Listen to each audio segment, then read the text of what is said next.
En el estudio de Viva la Noticia, a mí me da un enorme gusto tenerlo a Camilo Valenzuela, uno de los referentes activos en la política y vivos de hace muchos años, ahora sí que desde el siglo pasado, que ha sido un hombre que ha picado piedra desde la izquierda y hoy está aspirando a ser el coordinador al Senado de la República de los Comités de la Transformación por Morena. Camilo, es un gusto saludarte, muy buenos días. Al contrario, el gusto es mío. Un saludo a todas y todos quienes nos escuchan y nos ven. Estas expresiones que hoy son de moda y que son tendencia, así como para quedar bien, yo se las vengo escuchando a Camilo hace muchos años, todas y todos. Y eso es una condición de las personas de izquierda. Y tú, escuché tus expresiones o tus declaraciones cuando anuncias que te registraste para este proceso de Morena, para los coordinadores de los comités de la transformación de Morena en Sinaloa. Eso es lo que tú pretendes, que la izquierda esté representada, en este caso, en el proceso interno de Morena. Platícame de eso, querido Camilo. Pues sí, un poco la idea de apuntarnos y hacer pre-campaña es eso, tratar de potenciar la presencia de izquierda, democrática y popular en la gente que es parte del movimiento llamado de la Cuarta T, que es mucho más amplio que Morena, y en la parte de Morena que está manifestando inconformidad. La rechifla fue una expresión concentrada y potenciada de ellos con la manera como se viene gobernando y a quienes se viene designando para puestos de representación popular. Pero más allá de eso, nos mueve la convicción de que hay que aportarle a la sociedad sinaloense. Uno, enriqueciendo el debate público, que está muy empobrecido, gira mucho alrededor de calificaciones, descalificaciones, hasta el compañero gobernador por ahí ha caído mucho en esta lógica. Y segundo, tratar de contribuir a elevar el nivel de lucha y participación ciudadana y popular, que en Sinaloa es coyuntural en las elecciones y luego baja, aunque hay varios movimientos sociales que se están desarrollando, porque sin esa participación y sin esos ciudadana y esos movimientos sociales no va a haber transformación. Hay ese ánimo de la gente de izquierda que pretenda incorporarse a este tipo de procesos, porque sí, en Morena hay muchas personas que se autodenominan chairos o chairas, pero no necesariamente son personas que tengan una conciencia de clase y que tengan una conciencia política de clase para visualizar, desde mi punto de vista, el verdadero concepto, no sé si de la cuarta, pero sí de la transformación, y desde una transformación con la visión de izquierda. Creo que el ánimo de la gente al participar desde el 88 con esa insurgencia ciudadano-popular que fue toda una proeza política, hasta 30 años después el arribo al gobierno de este movimiento democrático nacional, el tema de rescatar al país y buscar transformarlo en función de las necesidades de la mayoría es el motivo esencial que mueve a esas decenas de millones de mexicanas y mexicanos. En donde la cosa ya no está clara es en el cómo. Okay. Porque ahí influye mucho la cultura dominante de lo que es la política. Parafraseando a uno de nuestros personajes nacionales, es votas y te vas, ¿no? Okay. A esperar que quienes llegaron al gobierno van a resolver los problemas. Esa cultura hace que se generen gobiernos de pocos y pocas, y para pocas y para pocos. Okay. Necesitamos rebasar esa cultura que en conceptos de ciencia política le llaman democracia representativa, y dar pasos para una democracia participativa, donde la gente asuma que sin su lucha y su organización nadie va a hacer la transformación. No importa quién gobierne, sí. No va a haber transformación si no hay una organización y exigencia permanente y práctica permanente transformadora. Tú conoces al presidente como Andrés Manuel López Obrador. Tú tuviste un trato muy cercano con él en algunas etapas de la vida de él y de tu vida que se encontraron. Así es. Pero también a Rubén Rocha, el hoy gobernador, también en distintas etapas de los caminos de ambos se encontraron. ¿Qué es lo que está pasando con Andrés Manuel López Obrador para llevar esto que tú estás conceptualizando a la realidad a la hora de gobernar, y a Rubén Rocha en ese mismo concepto? Mira, Andrés Manuel, pues como tú dices, estuvimos juntos en el Comité Ejecutivo Nacional del PRD. En ese periodo dimos algunas de las luchas grandes. Una para detener la solución militar al movimiento indígena zapatista que había iniciado con la masacre de Acteal. Así es. Y dos, en torno al tema FOBAPROA, que fue otra gran movilización que se generó desde el Comité Ejecutivo Nacional y el Consejo Nacional del PRD contra un atraco de los peores que ha sufrido la nación por lo concentrado en su ejecución. Pero Andrés es un hombre con cultura liberal, de esto, de democracia representativa. No es alguien formado en la lucha que coloca a la participación ciudadano popular organizada, que empodere a la ciudadanía y a los movimientos sociales como el componente fundamental de la transformación. Yo creo que esta es la debilidad principal de su gobierno, que no se fortaleció la ola ciudadano popular que lo llevó a la presidencia, sino que se impuso una dinámica de convocar a la ciudadanía cuando arriba se considera que se debe de movilizar. Okay. Y no se promueve la participación permanente, el empoderamiento y el que la gente asuma que ella es la que va a hacer la transformación, que quien gobierne puede ayudar, jalonar el proceso o puede obstaculizarlo. Creo que la principal limitación de Andrés tiene muchas cualidades, claro. Por algo se ganó el liderazgo que se ha ganado y ha conservado en 5 años de gobierno una alta popularidad. Eso no es fácil, es un comunicador de masas muy importante, excelente, además de que de flojo no se le puede acusar, ¿no? Tiene una capacidad de trabajo endemoniada y es un animal político, sabe tratar a la gente, ahora pelea y mañana está acordando, en fin. Sí. Yo creo que estas cualidades de Andrés Manuel son las que le permitieron llegar a presidente y hacer un gobierno que a estas alturas, ya en su recta final del sexenio, sigue conservando iniciativa y popularidad. A nivel de Estado creo que las cosas no han sido tan dinámicas. Creo que Rubén, que viene de la formación desde que estudiaba en el Quinto Sonora para profesor, luchador, dirigente, se mantuvo varios años después, pero a finales del siglo pasado él pasó de la izquierda a integrarse a gobiernos priistas. Y creo que eso le cambió mucho su actitud. La experiencia y la capacidad la tiene, pero la actitud con la que se planta de cara al reto de ser el gobernador de Sinaloa. Un estado con muchos problemas desde el punto de vista económico, social, desde el punto de vista político-social también. Y creo que ahí se le ha complicado entender que él como gobernador del movimiento de la transformación tenía que transformar también su relación con la gente. Okay. Y ahí me parece que es su falla.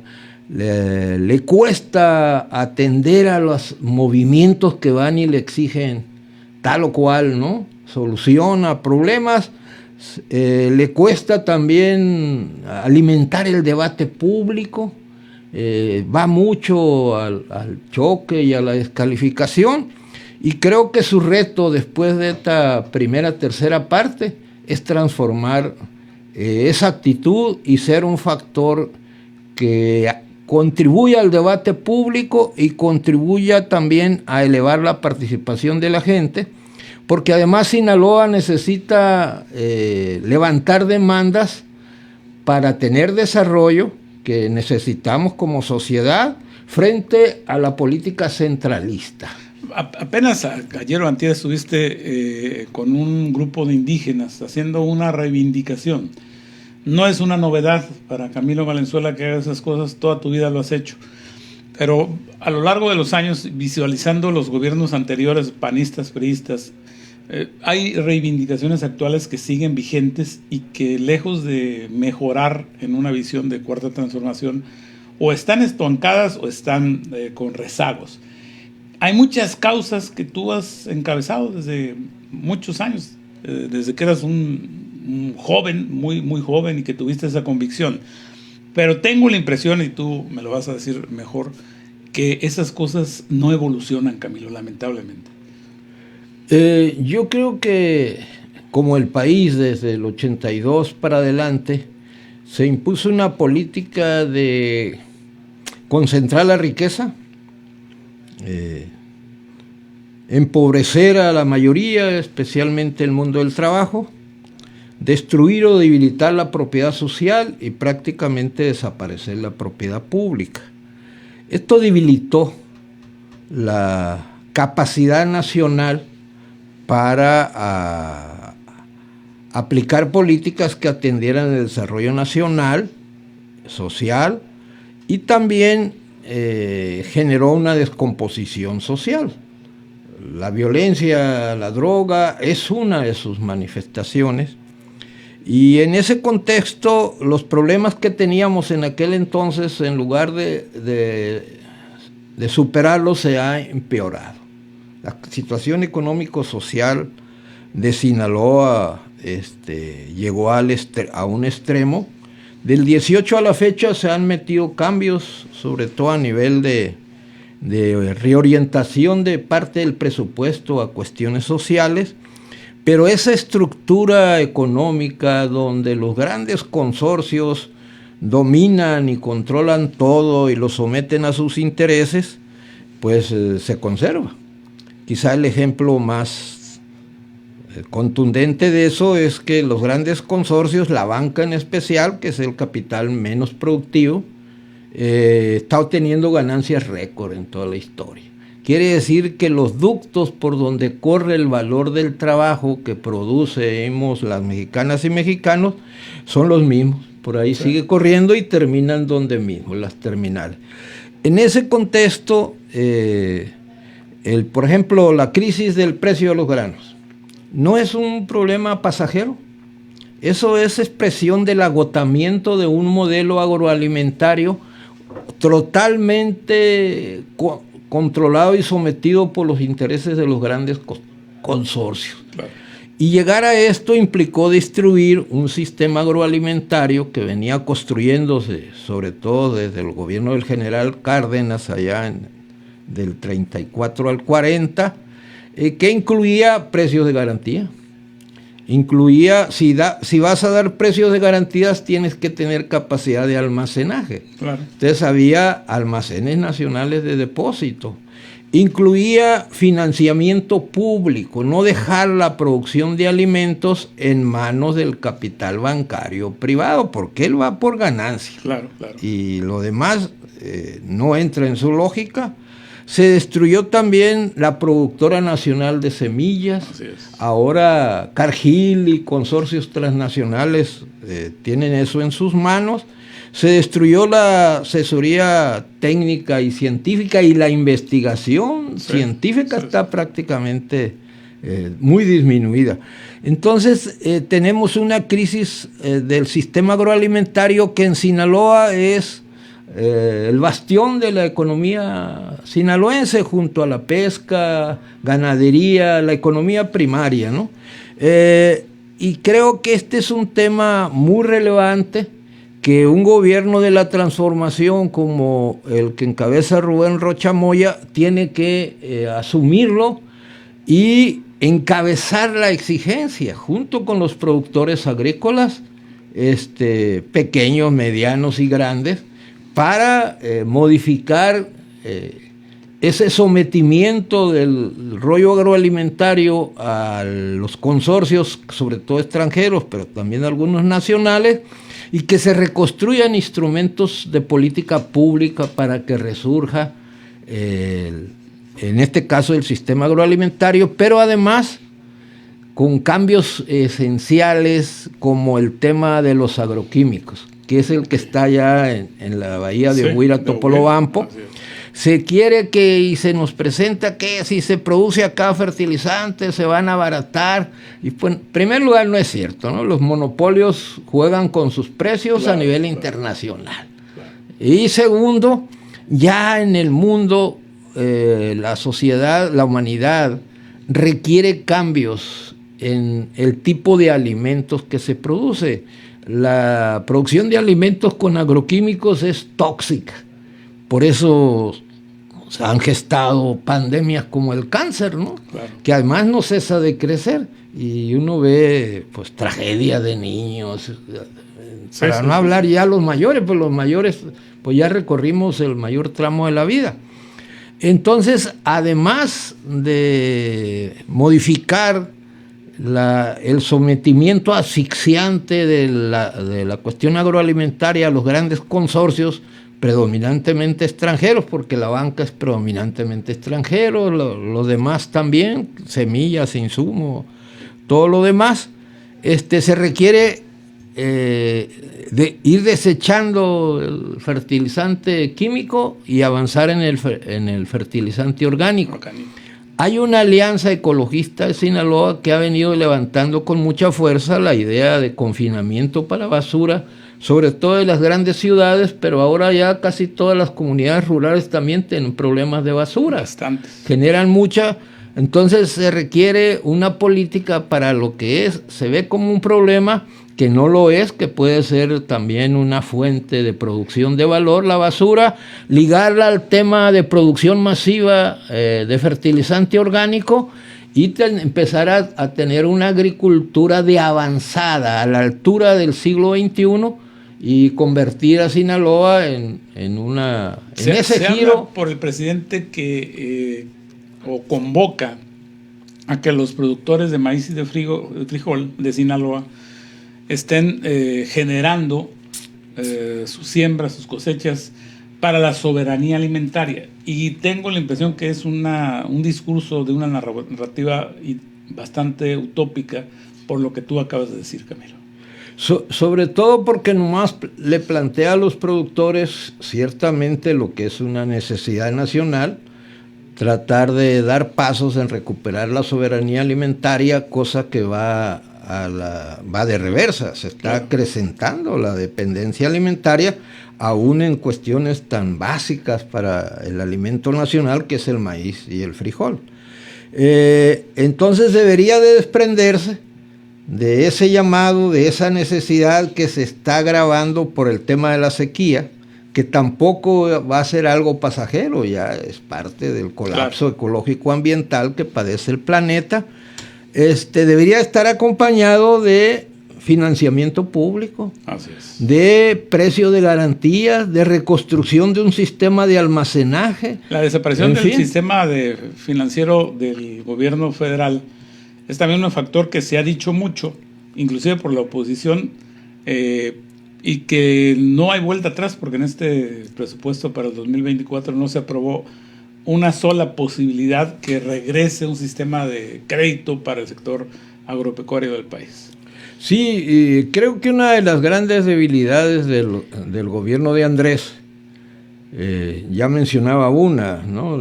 En el terreno político-social, el no promover el empoderamiento ciudadano popular como el componente principal del sujeto de la transformación, sin lo cual no va a haber transformación. El otro es no tocar los intereses del capital bancario y financiero.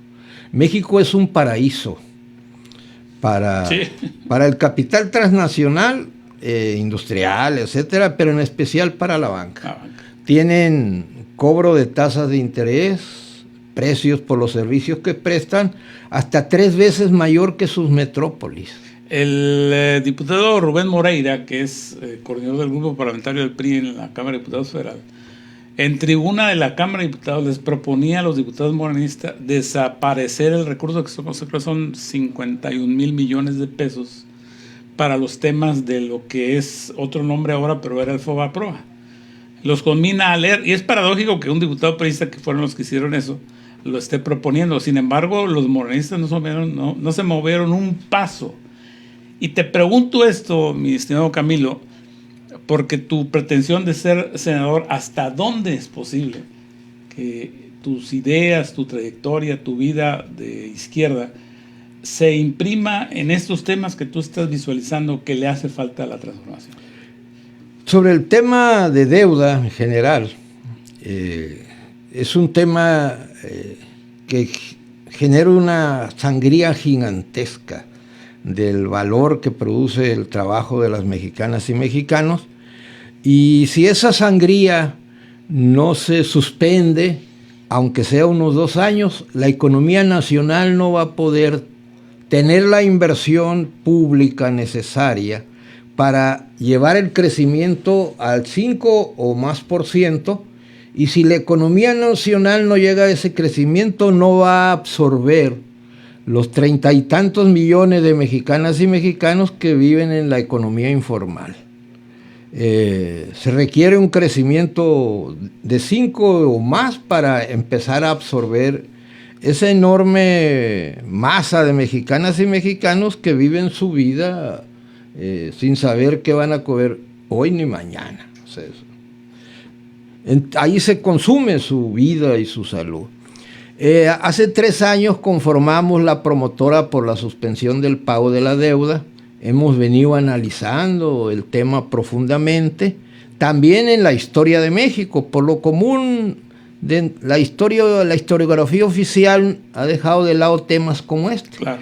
Todos los gobiernos progresistas de México desde la independencia han suspendido el pago de la deuda. Todos.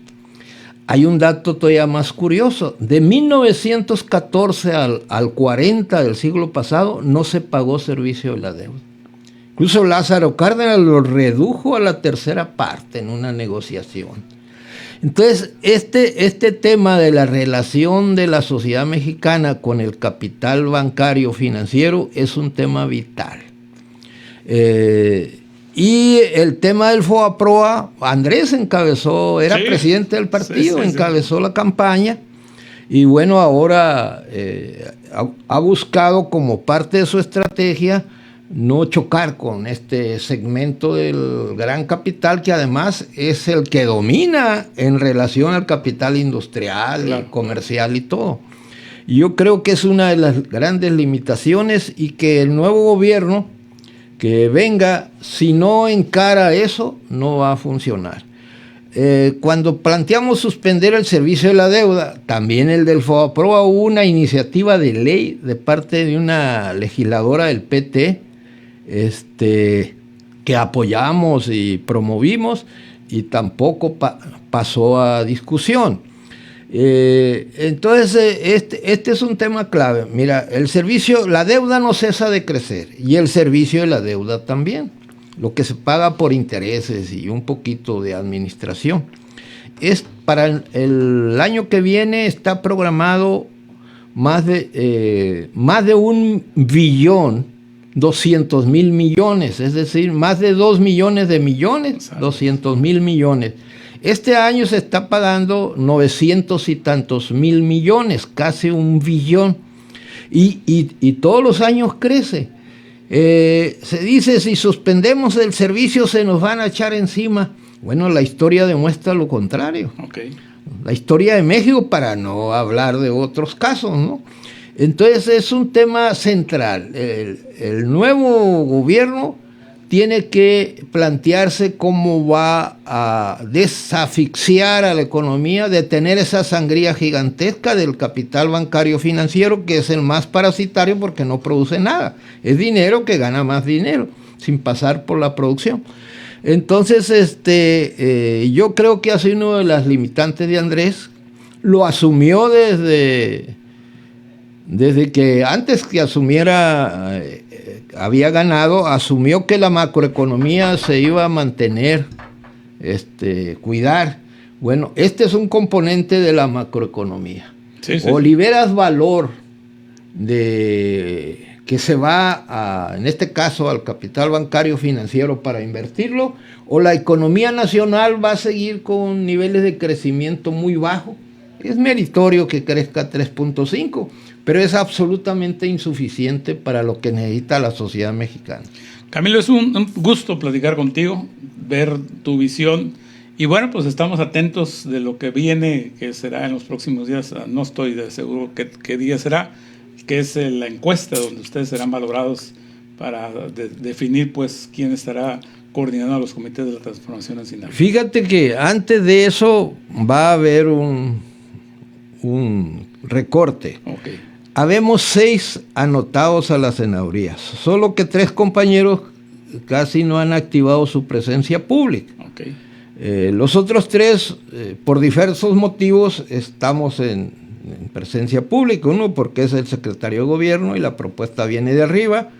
El otro porque ha sido parte de un conflicto político arriba, ¿no? Sí. Ferreira, presidente de Culiacán.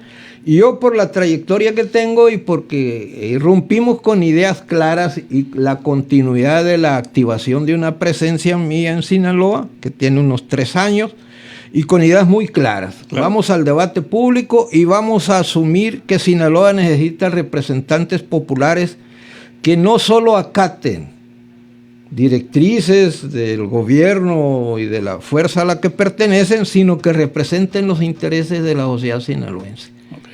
Y sean capaces de encabezar a la sociedad sinaloense para que las políticas del centro, que determinan mucho lo que somos en cada entidad, se modifiquen. Por ponerte un ejemplo, en Sinaloa tuvimos un avance en desarrollo industrial. Producíamos cerveza, aceites, había industrialización de productos del mar, etcétera, etcétera.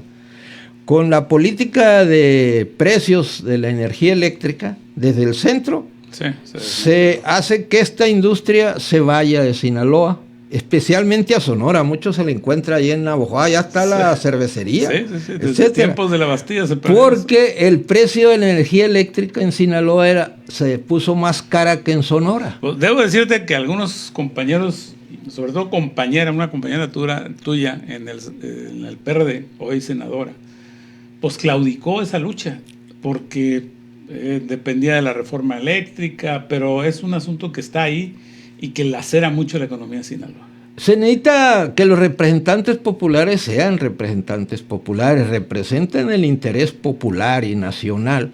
Y creo que ahí es una gran debilidad, fruto de esta cultura que te decía.